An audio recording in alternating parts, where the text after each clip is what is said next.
ఆంధ్రప్రదేశ్లో సంచలనం సృష్టించినటువంటి మద్యం కుంభకోణంలో అంతిమ లబ్ధిదారుగా ఆరోపణలు ఎదుర్కొంటున్నటువంటి జగన్మోహన్ రెడ్డి మద్యం కుంభకోణంలో అరెస్ట్ అవ్వడం ఖాయమని, జగన్మోహన్ రెడ్డి అరెస్ట్ అయితే ఇక వైఎస్ఆర్సీపీ ఖాళీ కాబోతుందని కొంతమంది వైఎస్ఆర్సీపీలో ఉన్నటువంటి రాజ్యసభ సభ్యులు భావించారని, అందులో భాగంగానే ఇప్పుడు వైఎస్ఆర్సీపీ రాజ్యసభ సభ్యులు భారతీయ జనతా పార్టీలో చేరేందుకు సిద్ధమవుతున్నారు అన్నట్లుగా కొన్ని వార్తలు వస్తున్నటువంటి నేపథ్యంలో ఈ అంశం మీద మనం పూర్తి స్థాయిలో విశ్లేషణ చేసుకుందాం. ప్రస్తుతం మనతో పాటున్నారు ప్రముఖ రాజకీయ విశ్లేషకులు, ప్రముఖ సీనియర్ జర్నలిస్ట్ డివిఎస్ గారు. వారితో మాట్లాడదాం. సార్ నమస్తే. సార్ నమస్తే. ఈ అంశం మీద మీ విశ్లేషణ ఏంటి సార్? ఏ దిక్కు లేని వాళ్ళకి దేవుడే దిక్క, బీజేపీయే దిక్క. ఓకే, అంటే ఇక దేవుడి పార్టీ బీజేపీ, అదే వాళ్ళు జై శ్రీరామ్ అంటారు కదా. అంటే ఏ దిక్కు లేని పార్టీగా ఇవాళ వైసీపీయా. ఓకే, ఇక వాళ్ళకు ఒక దిక్కు బీజేపీ దిక్క. దిక్కు లేని పార్టీ అని నేను అనలా వైసీపీని, మళ్ళీ లేనిపోయింది, ఏదో సామెత ప్రకారం మాట్లాడుతున్నాం సార్. అంటే దిక్కు లేని పార్టీ ఎందుకయింది? జగన్మోహన్ రెడ్డి అరెస్ట్ అయితే మరి ఏ దిక్కు? ఇప్పుడు ఆయన అరెస్ట్ అంటున్నారు, ఆల్రెడీ మిథున్ రెడ్డి దాకా అరెస్టులు వచ్చేసాయి. ఇక్కడ లిక్కర్ స్కామ్లో మిథున్ రెడ్డి ఎప్పుడైతే అరెస్ట్ అయ్యారో, చెవిరెడ్డి భాస్కర్ రెడ్డి అంతకుముందే అరెస్ట్ అయ్యి జైల్లో ఉన్నాడు. దాంట్లో అంతిమ లబ్ధిదారు జగన్మోహన్ రెడ్డి. వాళ్ళు బాగా ఫిక్స్ అయిపోయారు. అక్కడ మనీ ట్రయల్ కూడా నీకు కుదిరింది కదా. ఏది మొత్తం 3,570 కోట్లు వాళ్ళు ముడుపులే వసూలు చేశారని అసలు వాంగ్మూలాలు ఇచ్చారు. మ్యాజిస్ట్రేట్ ముందు నీకు వాంగ్మూలం చాలా బలమైన ఆధారం, సాక్ష్యం. విజయసాయిరెడ్డి కాదు, వాసుదేవరెడ్డి కాదు, అసలు డిస్టిలరీల యజమానులు, ఆ ఎస్ఎన్జే డిస్టిలరీస్ అంట. ఇప్పుడు నల్లప్పన్ ముత్తప్పన్ సిఎఫ్ఓ వాంగ్మూలం ఇచ్చాడు మ్యాజిస్ట్రేట్ ముందు. ఆయన ఎవరు? యజమాని సిఎండి జై మురుగన్. ఆయన ఇచ్చాడు వాంగ్మూలం, మేము 300 కోట్లు వాళ్ళకి ఇచ్చాం, వాళ్ళు 3,000 కోట్ల సరఫరా ఆర్డర్స్ మాకు ఇచ్చారు లిక్కర్. ఇంతకన్నా జగన్మోహన్ రెడ్డిని జైలుకి పంపడానికి ఇంకేముంటుంది? జగన్మోహన్ రెడ్డి జైలుకి వెళ్ళినా వెళ్ళకపోయినా అది దిక్కులేని పార్టీగా మరి బీజేపీయే దిక్కు అంటోంది. ఏంటంటే రేపొద్దున ఉపరాష్ట్రపతి ఎన్నిక వస్తాను. ఏంటి మీ స్టాండ్ చెప్పండి? వైసీపీ స్టాండ్ ఏంటి? నేషనల్ పాలిటిక్స్లో వైఎస్ఆర్ కాంగ్రెస్ పార్టీ ఎవరికి మద్దతుగా ఉంటుంది చెప్పగలరా? ఇప్పుడు అటు ఎన్డీఏ అలయన్స్ వాళ్ళ క్యాండిడేట్ని ఎవరినో పెడతారు.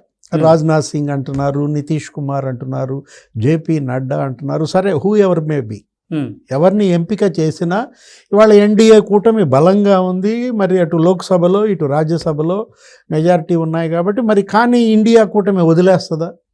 పోటీ పెట్టుద్ది, కంపల్సరీగా పోటీ పెట్టుద్ది. ఇప్పుడు ఖర్గే కానీ మరి లేకపోతే రాహుల్ కానీ. ఎందుకంటే జగదీప్ ధన్ఖడ్ని వీళ్ళు అవమానించారని.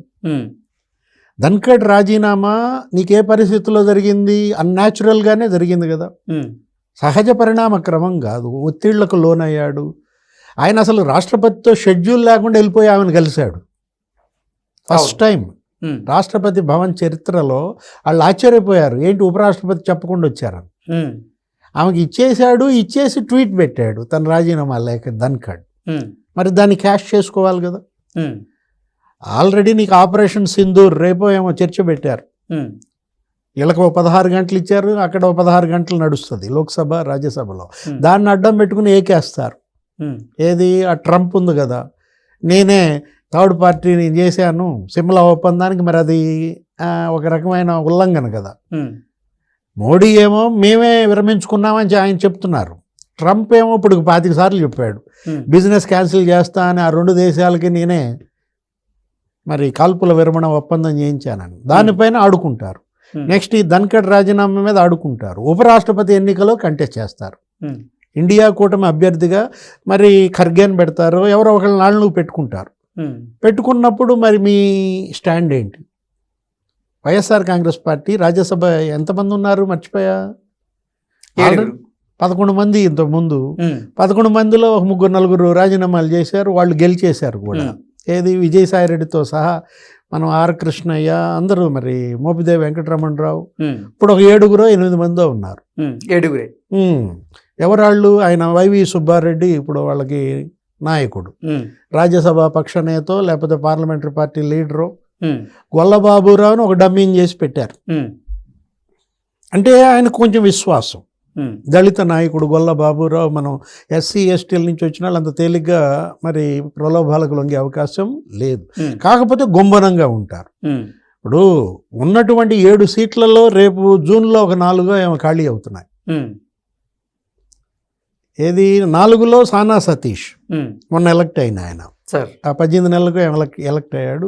మరి ఇంకా 3 వీళ్ళే, ఎవరు పరిమళ నత్వాని, లేకపోతే ఈయనెవరు నిరంజన్ రెడ్డి, ఇప్పుడు పిల్లి సుభాష్ చంద్రబోస్, అయోధ్య రామరెడ్డి, ఈ 3 ఇవాళ రాజీనామా ఇప్పుడు రేపు 14 పీరియడ్ అయిపోతారు.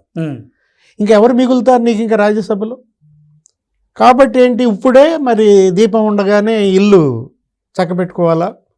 బీజేపీ వైపు లేకపోతే వేరే పార్టీల వైపు వెళ్ళిపోతే వీళ్ళకి ఆల్రెడీ అలా వెళ్ళిన వాళ్ళకి మళ్ళీ రెన్యువల్ చేశారు, మళ్ళీ వాళ్ళనే కంటెస్ట్ చేయమన్నారు. మొన్న ఒప్పందం ప్రకారం ఆర్ కృష్ణయ్య బీజేపీ నుంచి వెళ్ళారు బీజేపీ వైపు. మరి ఆయన మళ్ళీ గెలిచిన పరిస్థితుల్లో ఇంకో సీట్ అతనికి ఎవరికో ఇచ్చింది బీజేపీ, వాకా సత్యనారాయణ ఎవరు గెలిచినట్టున్నారు. మేడా రఘునాథ రెడ్డి ఉన్నాడు. ఏంటి ఆయన స్టాండ్? కాంట్రాక్టర్. మేడా మల్లికార్జున రెడ్డి బ్రదర్. గతంలో అతను తెలుగుదేశంలో ఉన్నాడు. ఎవరు? మేడా మల్లికార్జున రెడ్డి కడపలో. మరి వీళ్ళంతా ఇవాళ బీజేపీ వైపు మొగ్గుతున్నారా? అంటే చివరికి రాజ్యసభలో మిగిలేదు ఒక్కడైనా లింగలిట్టుకోమంట వైవి సుబ్బారెడ్డి. చిన్నాన్న ఒక్కడ తప్ప అందరూ జంప. అంటే ఇప్పుడు అసలు రాజ్యసభ పక్షం వైసీపీ బీజేపీ మొత్తం నిలువున చేరిపోతుందా, చీలిపోతుందా? ఆల్రెడీ నిన్న షర్మిల మాట్లాడే వైఎస్ఆర్ కాంగ్రెస్ పార్టీ రాజ్యసభ పక్షం అనేది ఇక భారతీయ జనతా పార్టీలో విలీనం అవ్వడం ఖాయం అంటారు అయితే ఈ లెక్కన. అంటే ఆల్రెడీ ఇప్పటికి అది బీ టీమేనంట, మనమనే మాట కాదు. షర్మిల నిన్న అన్నారు ఏమని, ఇప్పుడు షర్మిల తెలుగుదేశానికి బీటీ మనో ఏదో అన్నాడు, సజ్జలు ఉన్న చోట ఉన్నాడు కదా, అనవసరంగా లేపి తన్నించుకోవటం అనమాట. ఈ సజ్జల రామకృష్ణారెడ్డి జగన్మోహన్ రెడ్డికి మేలు చేస్తున్నాడా కీడు చేస్తున్నాడా అంటే శకుని పాత్ర అంటావా, శల్య సారథ్యం అంటావో. నిన్న ప్రెస్ మీట్లు పెట్టి వరుస పెట్టి ఇంటర్వ్యూలు అందించాడు అన్ని ఛానళ్ళకి. ఎందుకు? నిన్నెవరు ఇమ్మన్నారు ఇంటర్వ్యూలు? జగన్మోహన్ రెడ్డి ఇచ్చుకుంటాడు కదా.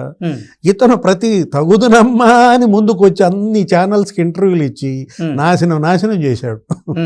ఏది వైఎస్ఆర్ కాంగ్రెస్ పార్టీని. ఆ షర్మిల విషయంలో మాట్లాడితే ఆమె ఏమంది, మీది బీ టీము, బీజేపీకి బీ టీం వైసీపీ అంది. ఇప్పుడు బీఆర్ఎస్ మీద కూడా అదే కదా.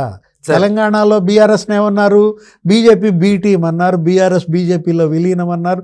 అసలు అది పెద్ద పంచాయతీ. ఇప్పుడు ఆ సీఎం రమేష్ వర్సెస్ కేటీఆర్ నడుస్తోంది. కేటీఆర్ కూడా అదే. ఇప్పుడు అక్కడ సజ్జల రామకృష్ణారెడ్డి జగన్ ఎంత ఇబ్బంది పెడుతున్నాడో, ఇక్కడ కేటీఆర్ కేసీఆర్ని అంత ఇబ్బంది పెడుతున్నాడు. ఓకే, అనవసరంగా ఉన్న చోట ఉండకుండా కేటీఆర్ ఎందుకు సీఎం రమేష్ని కెలకడం?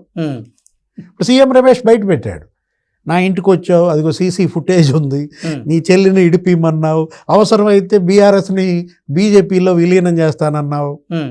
అంటే ఇవన్నీ బీజేపీ బీ టీములు అనేది వాస్తవం. ఓకే, ఏది ఇక్కడ బీఆర్ఎస్ కానీ అక్కడ వైఎస్ఆర్ కాంగ్రెస్ పార్టీ కానీ ఆల్రెడీ బీ టీమే కదా. ఉంటే ఎంత, ఊడితే ఎంత, బయట ఉంటే ఎంత, విలీనం అయితే ఎంత. ఇప్పుడు ఓటేటు అటే కదా వేసేది. విలీనమైనా బీజేపీ క్యాండిడేట్కి, విలీనం కాకపోయినా బీజేపీ క్యాండిడేట్కి. నీకు స్టాలిన్ మీటింగ్ పెట్టాడు చెన్నైలో ఆ నియోజకవర్గాల పునర్విభజన మీద.